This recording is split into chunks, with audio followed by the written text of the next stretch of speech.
Amin. Silakan duduk Bapak Ibu Saudara yang dikasihi Tuhan.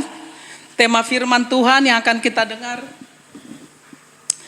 pada pagi hari ini, sukacita sejati karena beriman. Dari Filipi 4 ayat 4 sampai 9. Sukacita sejati karena beriman. Artinya sukacita karena kita di dalam Tuhan. Setiap kita manusia mendambakan senantiasa hidup dalam sukacita. Sukacita itu apa sih? Sukacita itu bahagia. Sukacita itu selalu gembira. Kita semua mendambakan itu. Tidak ada orang yang mendambakan hidup dalam duka cita. Tetapi setiap kita, setiap manusia, baik dia mengenal Tuhan ataupun tidak mengenal Tuhan, dia mendambakan senantiasa hidup dalam sukacita. Kita bekerja keras, banyak orang yang berusaha untuk mendapatkan sukacita itu, untuk bahagia. Dia bekerja keras tanpa ingat waktu. Karena dia pikir kalau saya sudah memperoleh banyak harta, kalau saya sudah mendapatkan jabatan, maka aku akan bersukacita. Ada orang yang berusaha bersukacita dengan menghabiskan waktu dan uang, melakukan banyak hobi. Lakukan ini dan itu. Tetapi apakah mereka jadi bersukacita? Ada banyak orang yang berusaha berlibur atau mencari hiburan di tempat hiburan agar mereka bersukacita. Tetapi semua itu tidak membuat mereka bersukacita.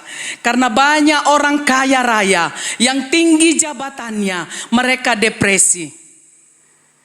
Banyak orang yang melakukan hobinya, yang memuaskan keinginannya dengan berbagai macam hobi, dengan berbagai macam keinginannya.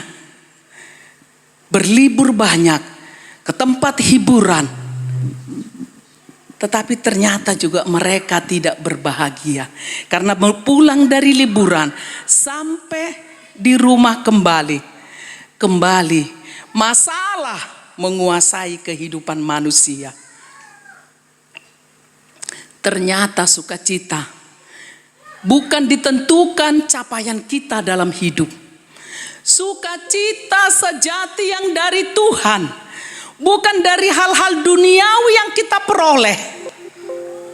Sukacita sejati di dalam Tuhan, bukan karena usaha kita, bukan karena usaha manusia. Sukacita sejati di dalam Tuhan berasal dari hubunganku yang melekat kepada Allah. Tanpa kita memiliki hubungan yang melekat dengan Allah, mustahil kita bersukacita, sekalipun engkau mempunyai segalanya.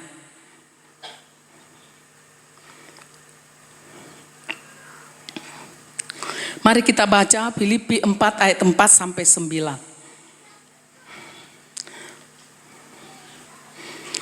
Saya baca ayat yang 4-nya, kemudian baca ayat yang berikutnya. Kita bergantian sampai di ayat 9 kita bersama-sama bacanya. Filipi 4 ayat 4 sampai 9. Bersukacitalah senantiasa dalam Tuhan. Sekali lagi kukatakan, bersukacitalah.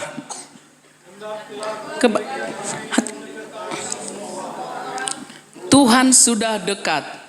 Janganlah hendaknya kamu khawatir tentang apapun juga, tetapi nyatakanlah dalam segala hal keinginanmu kepada Allah dalam doa dan permohonan dengan ucapan syukur. Damai sejahtera Allah yang melampaui segala akal akan memelihara hati dan pikiranmu dalam Kristus Yesus. Jadi akhirnya saudara-saudara, semua yang benar, semua yang mulia, semua yang adil, semua yang suci, semua yang manis, semua yang sedap didengar, semua yang disebut kebajikan dan patut dipuji. Pikirkanlah semuanya itu. Dan apa yang telah kamu terima, dan apa yang telah kamu dengar, dan apa yang telah kamu lihat padaku, lakukanlah itu, maka Allah sumber damai sejahtera akan menyertai kamu. Berbahagialah orang yang mendengar, merenungkan dan melakukan firman Tuhan itu dalam hidupnya. Di dalam Filipi 4 ayat 4 tadi dikatakan, bersukacitalah senantiasa dalam Tuhan. Sekali lagi kukatakan, bersukacitalah. Ini kalimat perintah. Bersukacitalah. Artinya setiap orang Kristen harus senantiasa bersukacita di dalam Tuhan. Bukan bersukacita di dalam dunia, tetapi bersukacita di dalam Tuhan. Sukacita di dalam Tuhan tidak dipengaruhi oleh keadaan apapun. Sukacita di dalam Tuhan bukan sewaktu-waktu, tetapi pada segala waktu dan dalam segala keadaan. Bahkan pada saat kita menderita untuk Yesus, atau menjadi susah oleh karena iman kita.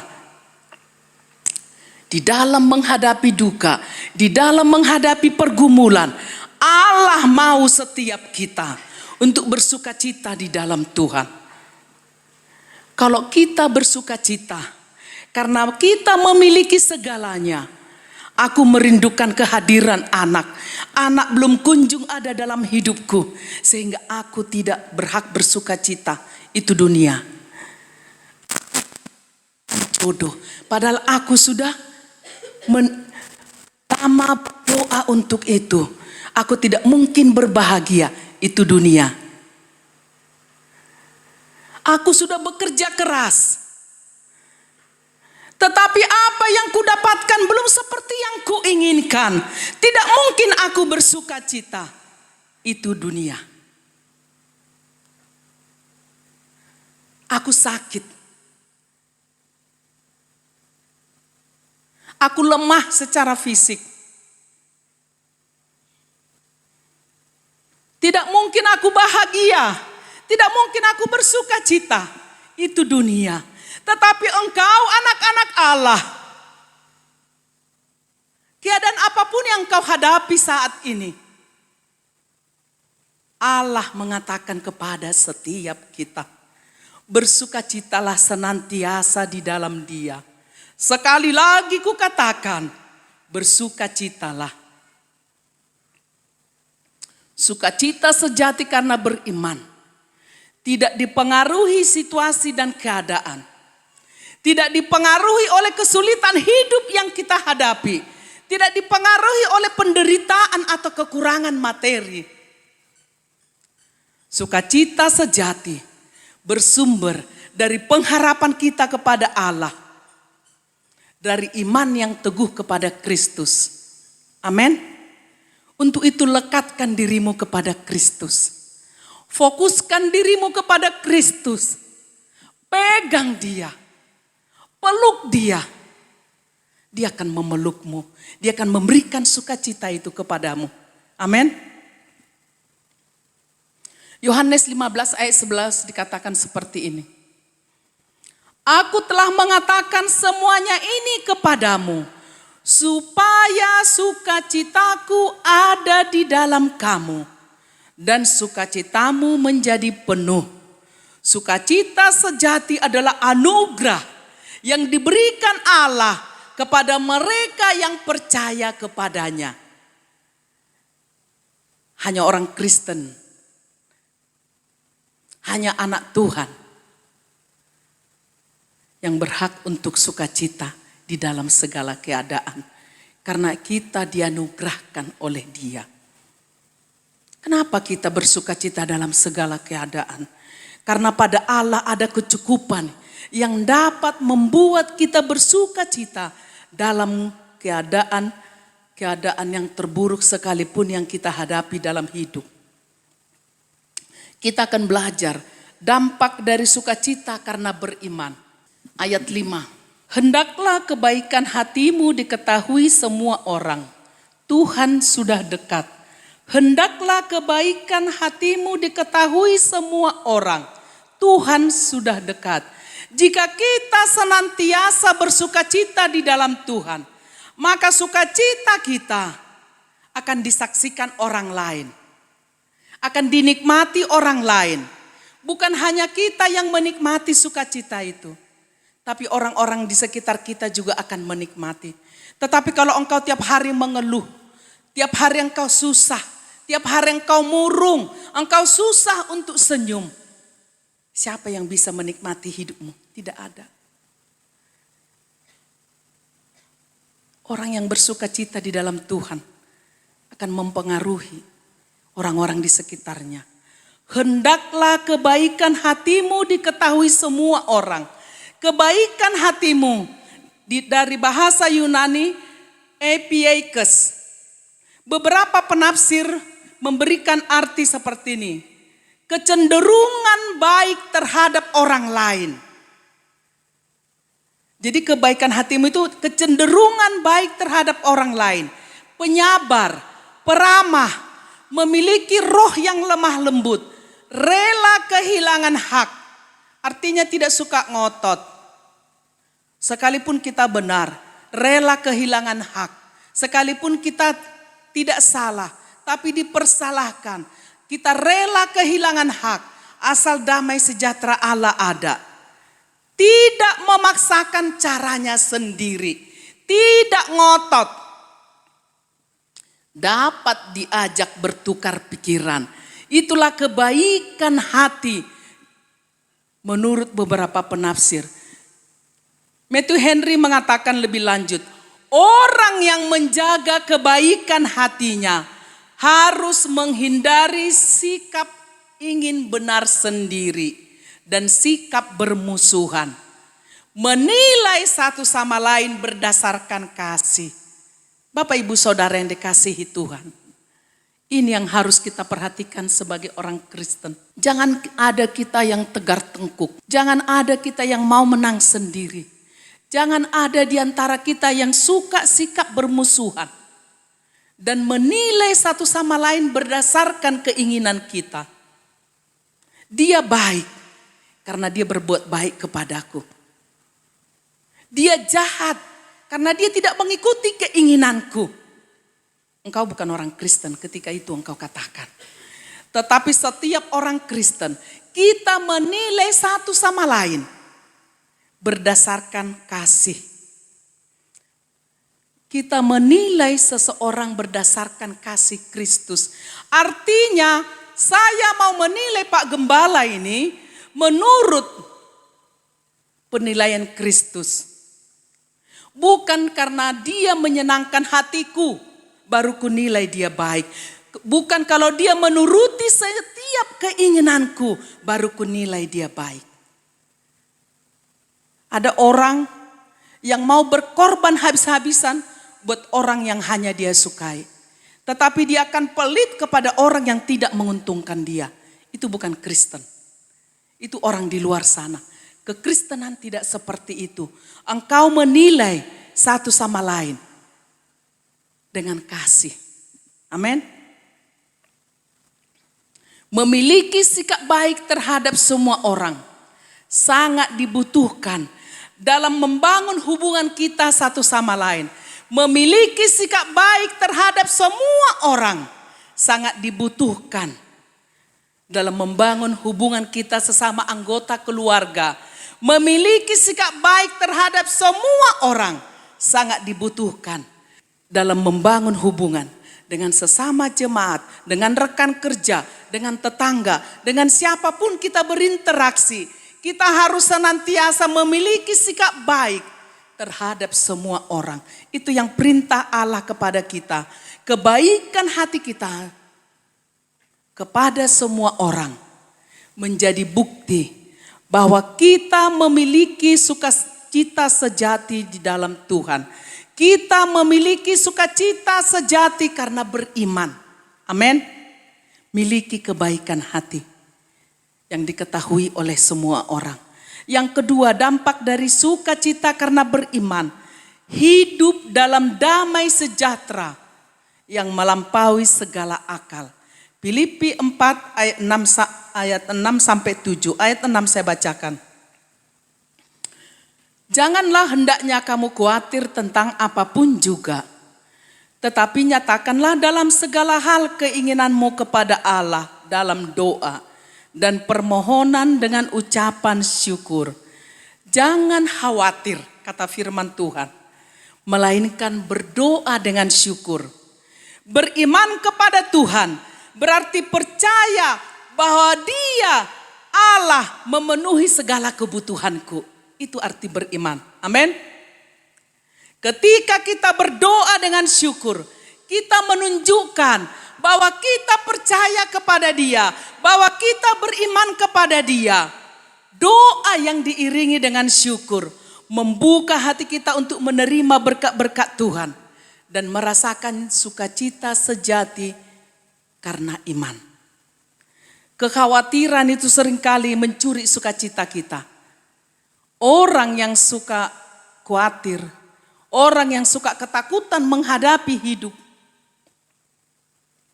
itu akan mencuri sukacitanya. Tetapi doa membawa kita pada ketenangan dan pengharapan di dalam Tuhan. Amin. Sekali lagi saya sampaikan. Kekhawatiran seringkali mencuri sukacita kita. Tetapi doa dengan syukur membawa kita pada ketenangan dan pengharapan di dalam Kristus Yesus.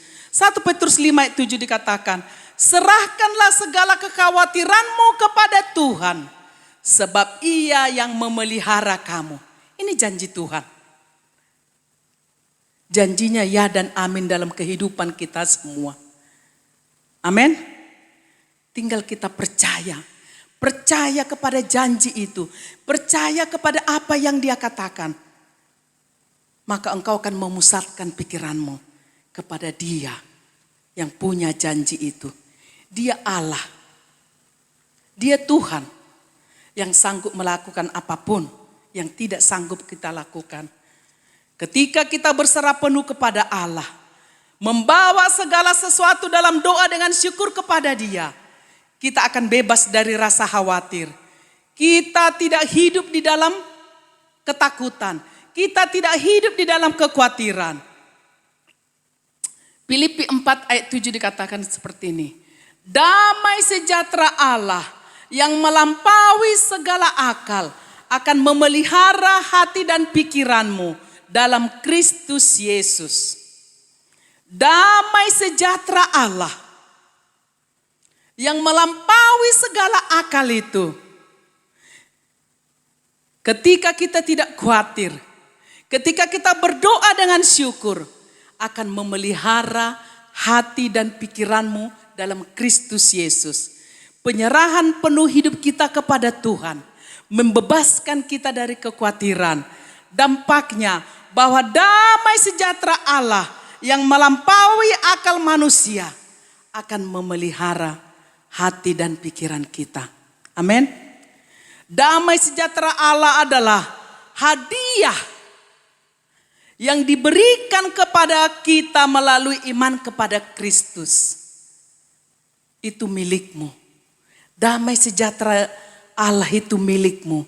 Damai ini melampaui segala akal dan memberikan ketenangan jiwa kita. Ketika kita memiliki damai sejahtera Allah, kita dapat menghadapi segala tantangan dan kesulitan dengan sukacita. Amin. Kalau engkau lemah, engkau murung, engkau terus dikuasai masalah, tidak ada yang dapat kau perbuat. Fisikmu pun akan lemah. Seluruh tubuhmu juga akan lemah. Engkau tidak bisa berpikir jernih. Tetapi ketika kita memiliki damai sejahtera Allah itu, kita dapat menghadapi segala tantangan. dan kesulitan hidup yang Tuhan izinkan terjadi dalam hidup kita dengan penuh sukacita. Damai sejahtera itu akan menjaga kita untuk tidak berdosa ketika kita menghadapi masalah. Damai sejahtera Allah itu akan menjaga kita ketika kita menghadapi ujian dalam hidup. Sehingga kita tidak ada yang larut, tidak ada yang tenggelam dalam permasalahan-permasalahan hidup yang kita hadapi. Damai sejahtera itu akan membuat aku tetap tenang. Akan membuat emosiku tetap terkendali. Tidak diombang-ambingkan amarah. Tetapi aku bisa mendapat kepuasan batin. Aku bisa mendapat ketenangan jiwa. Karena damai sejahtera Allah itu sudah memenuhi seluruh hidupku. Yesaya 26 ayat 3 dikatakan seperti ini. Yang hatinya teguh kau jagai dengan damai sejahtera. Sebab kepadamulah ia percaya. Tetap percaya kepada Tuhan. Yang ketiga, mengarahkan pikiran pada hal-hal yang baik. Filipi 4 ayat 8. Jadi akhirnya saudara-saudara, semua yang benar, semua yang mulia, semua yang adil, semua yang suci, semua yang manis, semua yang sedap didengar, semua yang disebut kebajikan dan patut dipuji, pikirkanlah semuanya itu. Untuk dapat mengalami damai sejahtera dan bebas dari kekhawatiran, orang percaya harus menetapkan pikiran mereka pada hal-hal yang benar, yang mulia, yang adil, yang suci, yang manis dan yang sedap didengar, kebajikan dan patut dipuji. Itu yang kita pikirkan, bukan masalah, bukan problem, bukan kekurangan, bukan sakit penyakit, bukan orang yang kita lihat, kekurangan si anu, kekurangan si itu, bukan itu yang membebani hidup kita. Tetapi kita mengarahkan, kita fokus kepada hal-hal yang baik. Amin. Ketika pikiran kita arahkan kepada hal-hal yang baik, maka tindakan kita pun akan baik. Amin.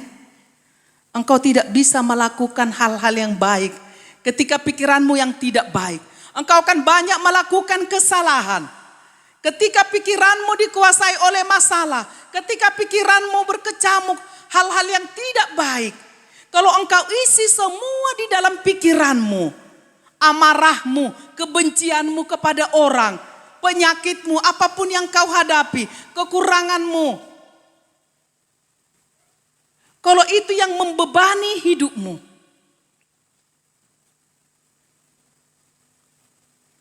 tindakanmu pun akan mengikuti pikiranmu. Pikiran kita akan mempengaruhi tindakan kita. Pikirkan yang baik. Pikirkan yang adil. Pikirkan yang benar. Yang manis, yang suci, yang sedap didengar. Kebajikan dan patut dipuji. Itu yang kita pikirkan. Sehingga kita bisa bertindak dengan benar. Kita bisa mengambil keputusan dengan benar. Kita bisa melangkah dengan benar. Kita tidak salah langkah. Ketika pikiran kita dikuasai hal-hal yang baik. Kalau kita memikirkan, menaruh pikiran kita kepada hal-hal yang kurang baik, hal-hal yang keji. Sekarang kalau kita lihat kan, yang ada kita bisa dikuasai ketakutan. Kayaknya sekarang nyawa manusia itu nggak ada harganya, hanya karena sedikit bisa orang membunuh. Yang kemarin ada adik membunuh abang ipar dan kakak kandung dan ponakannya hanya karena tidak dikasih meminjam uang. Kalau hal-hal seperti itu yang kita pikirkan, kalau hal-hal kesulitan ekonomi yang kita pikirkan, kita tidak pernah merasakan sukacita. Damai sejahtera Allah itu akan jauh dari kita. Dan hubungan kita dengan Allah pun akan lenyap. Tidak ada penjagaan dari Allah kepada orang yang pikirannya dikuasai hal-hal yang jahat. Ketika kita fokus pada hal-hal baik, kita akan merasakan sukacita sejati karena beriman. Kita tetap jadi berkat di tengah-tengah ujian yang kita hadapi. Karena pikiran kita akan mempengaruhi tindakan kita. Saya berikan beberapa contoh dalam Alkitab, tokoh-tokoh iman dalam Alkitab. Yang bagaimana mereka tetap fokus kepada hal-hal yang baik ketika mereka menghadapi ujian. Ujian yang engkau hadapi saat ini, seberat apapun ujian yang engkau hadapi saat ini, ujianmu itu tidak ada apa-apanya dibanding dengan mereka ini. Raja Daud. Raja Daud ini menjadi raja karena ditunjuk oleh Tuhan. Raja Daud mengalami banyak kesulitan dan penderitaan dalam hidupnya. Ia senantiasa berbuat baik kepada Saul. Tetapi Saul selalu memburu dia, padahal Saul itu adalah mertuanya. Dan mau membunuh dia. Anaknya bernama Amnon, istrinya kan ada beberapa. Anaknya bernama Amnon memperkosa adiknya, putrinya Raja Daud yang bernama Tamar kalau nggak salah ya, saya lupa. Kemudian Absalom, anaknya yang kakaknya Tamar, membunuh Amnon. Ngeri kan dalam keluarga apa yang dihadapi Raja Daud. Kemudian Absalom memberontak kepada Raja Daud. Sehingga Raja Daud dan seluruh keluarganya yang lain tersingkir dari istana. Dia harus melarikan diri karena Absalom membawa pasukan untuk memburu dia, mau membunuh dia. Namun kita lihat, Raja Daud tidak dikuasai oleh masalah itu. Raja Daud tidak dikuasai oleh penderitaan itu. Dan dia tidak berkata, Tuhan, bukankah engkau yang menunjuk aku jadi raja? Kenapa seperti ini yang kualami? Tidak, Raja Daud tidak mengatakan itu. Namun Daud tetap setia kepada Tuhan. Dan menulis Mazmur 23 yang penuh dengan pujian dan syukur kepada Tuhan. Dia mengatakan, Tuhan adalah gembalaku. Tuhan adalah gembalaku. Kalau Tuhan menjadi gembala kita, kalau Tuhan yang memimpin hidup kita, apakah yang harus kita takutkan? Tuhan adalah gembalaku, takkan kekurangan aku, dan seterusnya. Begitu luar biasa, di tengah-tengah penderitaan yang amat sangat, dia menaikkan pujian kepada Tuhan.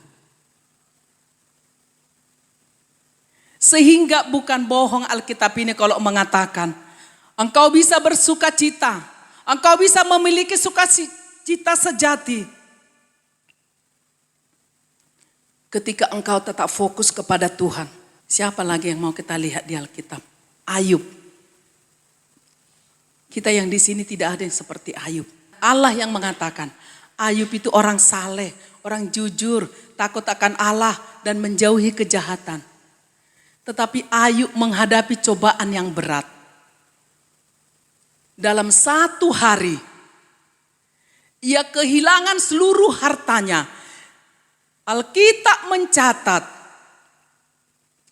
Ayub adalah orang terkaya di daerahnya. Seluruh hartanya lenyap dalam satu hari. 7 orang anaknya di hari yang sama semua mati. Kemudian istrinya, karena dia masih tetap memuji Tuhan, dia mengatakan terpujilah Tuhan, dia yang memberi, dia yang mengambil. Istrinya mengutuki dia. Kemudian dia kehilangan kesehatannya. Seluruh tubuhnya dipenuhi dengan borok. Sehingga dia harus tidur di dalam debu. Dia harus pakai beling untuk mengorek saking sakitnya. Bahkan dia ditinggalkan oleh sahabat-sahabatnya. Namun di tengah-tengah penderitaannya, Ayub tetap teguh dalam imannya kepada kepada Tuhan dan berkata, telah terjadi sesuatu yang buruk kepadaku, tetapi aku akan tetap percaya kepadanya. Amin. Saya kalau baca tentang Ayub ini, saya seringkali merasakan kesedihan yang amat sangat.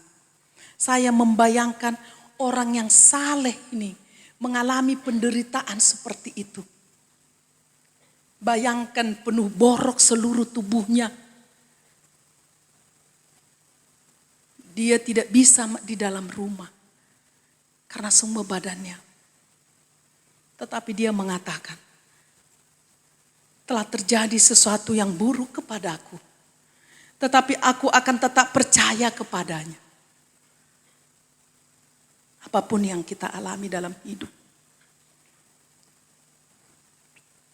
Engkau disakiti, engkau dihianati, engkau ditinggalkan. Tetaplah percaya kepada Tuhan. Engkau kehilangan, tetaplah percaya kepada Tuhan. Siapa yang berikutnya? Banyak. Paulus yang menulis surat Filipi ini sedang berada di penjara ketika menulis ini. Dia yang mengatakan, bersukacitalah senantiasa di dalam Tuhan. Yang keempat, menghidupi firman Tuhan. Ayat 9.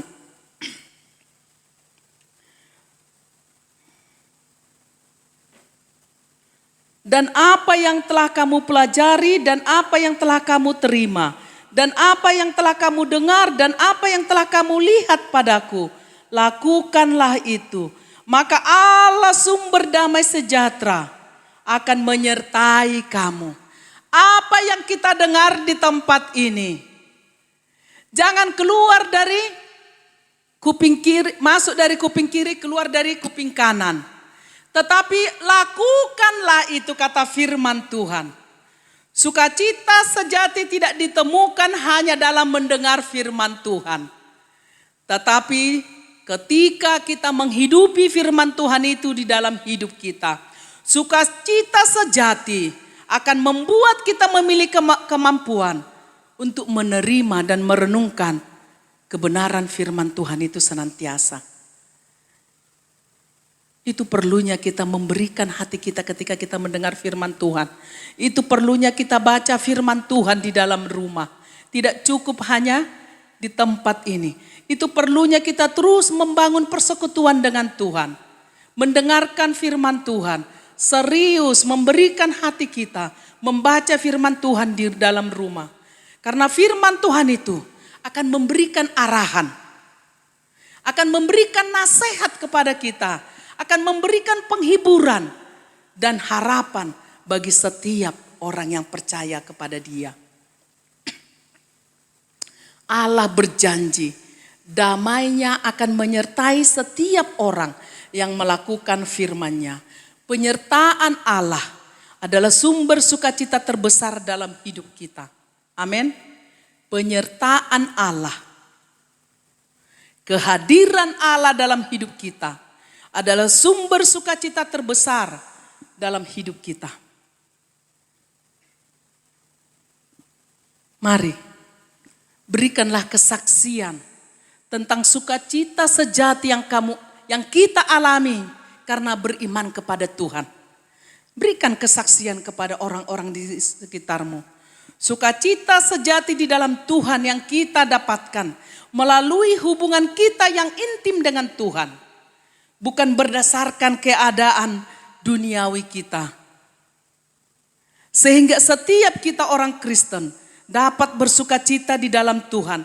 Sekalipun kita memiliki banyak masalah. Sekalipun kita miskin dan kekurangan. Sekalipun kita diperhadapkan dengan berbagai ujian dalam hidup. Tunjukkan sukacita itu sehingga hidup kita menjadi saksi. Tunjukkan kebaikan hatimu kepada orang di sekitarmu. Hiduplah dalam damai sejahtera Allah melalui berdoa dan bersyukur dan fokus pada hal-hal yang baik dan lakukanlah firman Tuhan yang kita dengar. Melalui itu kita akan merasakan sukacita yang melampaui segala keadaan dan membawa damai sejahtera Allah dalam hidup kita. Sukacita sejati karena beriman yang kita miliki menjadi cahaya, menjadi terang bagi orang-orang di sekitar kita. Amin. Mari kita tundukkan kepala.